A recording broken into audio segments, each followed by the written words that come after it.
Hi! இன்னைக்கு எங்க வீட்டு ஆளுங்களுக்கு என்ன பண்ணி குடுத்தேன் தெரியுமா? ஒரு பிரசிலியன் லெமனேட் தான். என்னடா திடீர்னு ஸ்நாக்ஸ்லேருந்து இதுக்கு தாவிட்டேன்னு பார்க்காதீங்க. கராத்தே கிளாஸ், டான்ஸ் கிளாஸ்ன்னு போயிட்டு வந்து ரொம்ப டயர்டா இருந்தாங்க. ஸோ அவங்கள ஃப்ரெஷ்அப் பண்ணுறதுக்காக அவங்களுக்கு பிடிச்சது தான் இன்னைக்கு பண்ணேன். லெமனை வந்து தோலோடையும் போடலாம், தோல் இல்லாமையும் போடலாம். அது உங்களோட விஷ். நான் இன்னைக்கு தோலோடு எடுத்திருக்கேன். நிறைய மில்க் மேட் சேர்த்துக்கோங்க. அப்போ தான் டேஸ்ட்டாக இருக்கும். ஐஸ் க்யூப் வந்து உங்களுக்கு கூலிங் தேவையான அளவுக்கு ஆட் பண்ணிக்கோங்க.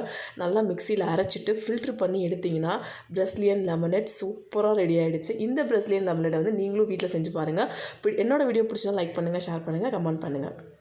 ஹாய்! இன்னைக்கு எங்கள் வீட்டு ஆளுங்களுக்கு என்ன பண்ணி குடுத்தேன் தெரியுமா? ஒரு பிரசிலியன் லெமனேட் தான். என்னடா திடீர்னு ஸ்நாக்ஸ்லேருந்து இதுக்கு தாவிட்டேன்னு பார்க்காதீங்க. கராத்தே கிளாஸ், டான்ஸ் கிளாஸ்ன்னு போயிட்டு வந்து ரொம்ப டயர்டா இருந்தாங்க. ஸோ அவங்கள ஃப்ரெஷ்அப் பண்ணுறதுக்காக அவங்களுக்கு பிடிச்சது தான் இன்னைக்கு பண்ணேன். லெமனை வந்து தோலோடையும் போடலாம், தோல் இல்லாமையும் போடலாம். அது உங்களோட விஷ். நான் இன்னைக்கு தோலோடு எடுத்திருக்கேன். நிறைய மில்க் மேட் சேர்த்துக்கோங்க. அப்போ தான் டேஸ்ட்டாக இருக்கும். ஐஸ் க்யூப் வந்து உங்களுக்கு கூலிங் தேவையான அளவுக்கு ஆட் பண்ணிக்கோங்க. நல்லா மிக்ஸியில் அரைச்சிட்டு ஃபில்ட்ரு பண்ணி எடுத்திங்கன்னா பிரசிலியன் லெமனேட் சூப்பராக ரெடி ஆகிடுச்சு. இந்த பிரசிலியன் லெமனேட்டை வந்து நீங்களும் வீட்டில் செஞ்சு பாருங்கள்.